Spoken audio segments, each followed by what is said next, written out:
Jadi alangkah baiknya sebelum belajar terlebih dahulu kita membaca basmalah. Bismillahirrahmanirrahim. Sesudah ini kalian silakan dengarkan materi Ibu. Nanti pada akhir materi ada pertanyaan yang akan kalian jawab. Selamat mendengarkan. Nama asli Sunan Ampel adalah Raden Ali Rahmatullah atau lebih dikenal dengan sebutan Raden Rahmat. Ia tinggal di Ampel dekat Surabaya atau lebih dikenal dengan sebutan Ampel Denta, tempat ia mengajarkan agama Islam. Sunan Ampel masuk ke Pulau Jawa pada tahun 1443 Masehi bersama adiknya Syahid Ali Murtada.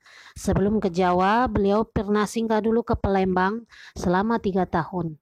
Setelah 3 tahun di Palembang, beliau pergi ke Gresik dan dilanjutkan ke Majapahit. Syekh Jamaluddin Kubro merupakan ayah dari Maulana Malik Ibrahim atau kita sebut dengan Sunan Gresik.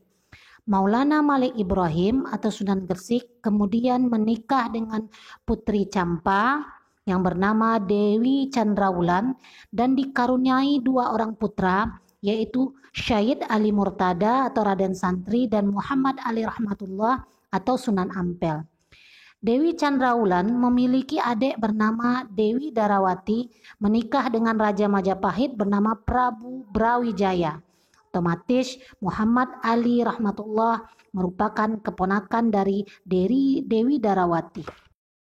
Sunan Ampel menikah dengan seorang putri dari Adipati Tuban.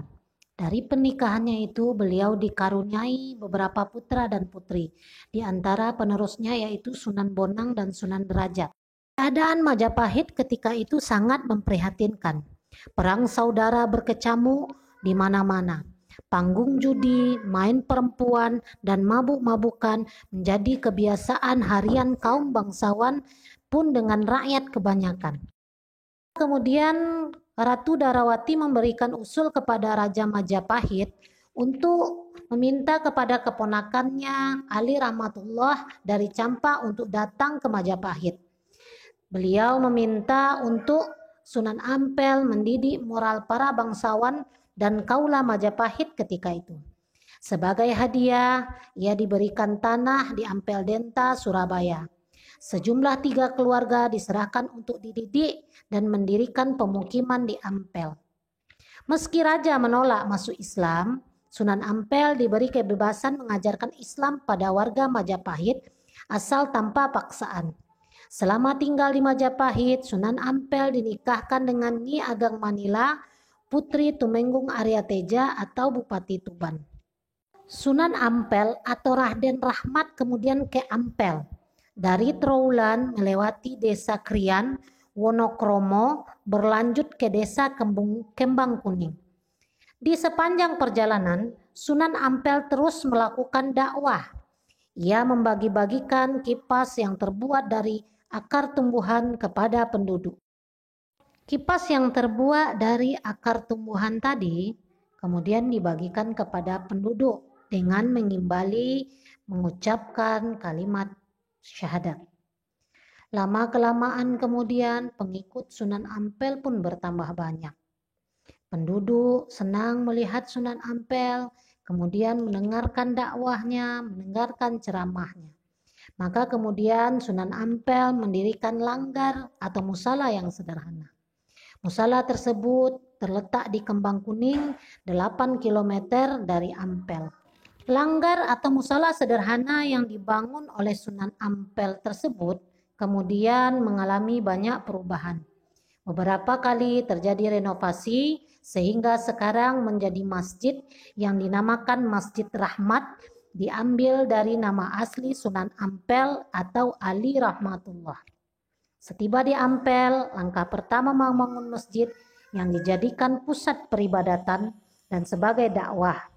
Setelah itu membangun pesantren mengikuti model ayahnya, Maulana Malik Ibrahim atau Sunan Gresik. Format pesantrennya mirip konsep biara yang sudah dikenal oleh masyarakat Jawa sampai sekarang. Sunan Ampel memang dikenal memiliki kepekaan adaptasi. Caranya menanamkan akidah dan syariat sangat memperhatikan kondisi masyarakat. Kata solat diganti dengan sembahyang, artinya sembah dan yang.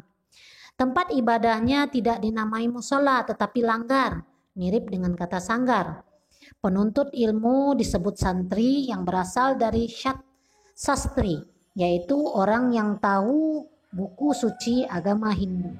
Nah, Ibu, itulah materi kita mengenai Sunan Ampel. Separuhnya mungkin baru yang Ibu terangkan.